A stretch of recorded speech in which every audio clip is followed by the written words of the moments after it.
साहब, आज हम इस छोटी सी 1 मिनट की वीडियो में ये जानेंगे कि थायराइड प्रोफाइल को कैसे इंटरप्रेट करना है। ये बहुत छोटी सी इजी और सिंपल टेस्ट होती है जिससे हम थायराइड फंक्शन को देखने के लिए करते हैं।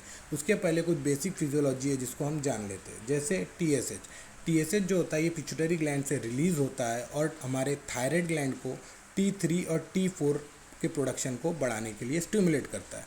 अब अगर बॉडी में T3 T4 की वैल्यूज़ कम हो जाए तो पिट्यूटरी जो है टीएसएच की वैल्यूज़ को बढ़ा देता है, टीएसएच के सिक्रेशन को बढ़ा देता है ताकि थायराइड जो है वो T3 T4 का प्रोडक्शन बढ़ाए और उनको नॉर्मल रेंज में ला सके।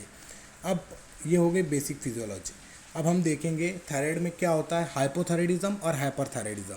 तो हाइपोथायराइडिज्म के अंदर जो T3 और T4 की वैल्यूज़ होती है, टीएसएच की जो वैल्यू होती है क्या होती है। अब हाइपोथायराइडिज्म के अंदर जो होते हैं T3 T4 कम हो जाते हैं, थायराइड हार्मोन जो है कम हो गया है हाइपोथायराइडिज्म में।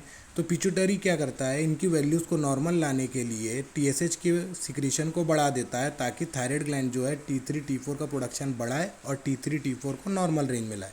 तो ये हाइपोथायराइडिज्म में हमें देखने को मिलता है कि थायराइड हार्मोन कम है, टीएसएच वैल्यूज़ बढ़ी हुई है क्योंकि पिट्यूटरी कंपनसेट करना चाह रहा है T3 T4 की वैल्यूज़ को कि उसकी वैल्यूज़ थायराइड ग्लैंड बढ़ाए और उसको नॉर्मल रेंज में लेकर आए। अब हाइपरथायराइडिज्म में क्या होता है, इसी का उल्टा होता है। T3 T4 वैल्यूज़ जो रहेंगी ये बढ़ी हुई मिलेगी, नॉर्मल रेंज से बढ़ी हुई है। तो अब अगर T3 T4 वैल्यूज़ बढ़ी हुई है तो पिट्यूटरी जो है वो TSH के सिक्रीशन को कम कर देता है ताकि T3 T4 की वैल्यूज़ और ज़्यादा ना बढ़े।